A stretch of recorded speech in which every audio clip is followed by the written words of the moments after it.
राज कुंद्रा का मामला फ़िलहाल चल रहा है और इसमें हर रोज़ नए खुलासे होते हैं, हर रोज़ इसमें नई कहानी आती है और हर रोज़ इसमें नए किरदार जुड़ते जा रहे हैं। क्योंकि आप सभी को बता दूं कि जो मुंबई पुलिस की क्राइम ब्रांच सेल है, वो इस केस को इस तरीके से इन्वेस्टिगेट कर रही है कि राज कुंद्रा को अब इसमें बचना बहुत मुश्किल हो गया है।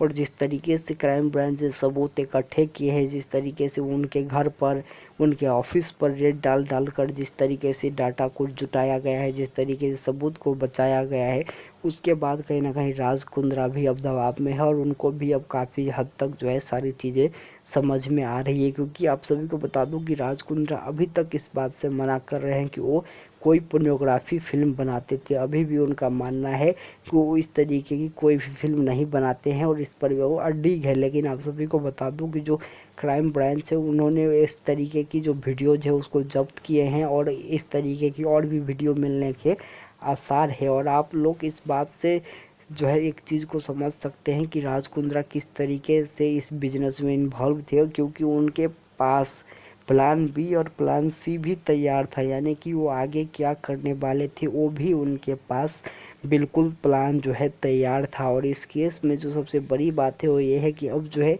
एक एक करके बहुत सारे ऐसे मॉडल्स है, एक्ट्रेस है, जो कि सामने आ रहे हैं और इस बात को रख रहे हैं कि किस तरीके से राज कुंद्रा और जो उनके आदमी हैं, उन लोगों ने उन लोगों को ऑफर दिया था कि वो जो है न्यूड जो है ऑडिशन दे और उस तरीके की फिल्मों में काम करे। और कुछ लोग तो ऐसे हैं जिन्होंने दावा किया था कि उनको इस बात का ऑफर दिया गया था कि एक दिन के 70 हज़ार रुपये मिलेंगे, लेकिन उनको न्यूड फिल्म में काम करना होगा, न्यूड ऑडिशन देना होगा। तो इस तरीके की चीज़ें भी सामने आ रहे हैं। तो कुछ ऐसे भी लोग हैं जो कि राज कुंद्रा के फेवर में है और राज कुंद्रा की अच्छाई बता रहे हैं। लेकिन इस सब से परे जो पुलिस की जांच है वो अब जो है बहुत तेज़ी के साथ आगे बढ़ रही है और अब इस केस में जो है राज कुंद्रा को एक बार फिर से न्यायिक हिरासत में भेज दिया गया है। उनके वकील लगातार जो है कोशिश कर रहे हैं कि उनको बेल मिले। लेकिन आप सभी को बता दूं कि जो इसमें सबसे एक बड़ी चीज़ है कि शिल्पा शेट्टी का क्या रोल है, इस पर अभी तक कोई स्पष्टता नहीं आ पाई है कि इस केस में क्या शिल्पा शेट्टी डायरेक्टली इन्वॉल्व है या फिर नहीं है, या फिर शिल्पा शेट्टी को इस केस के बारे में कितनी जानकारी थी, क्या क्या जानकारी थी। लेकिन आप सभी को बता दूं कि इस केस में शिल्पा शेट्टी जो है कहीं ना कहीं राज कुंद्रा के इस राज के बारे में उतना जो है पूरी तरीके से नहीं जानती थी। इस तरीके की बात क्राइम ब्रांच ने भी इशारों इशारों में ज़रूर कही है।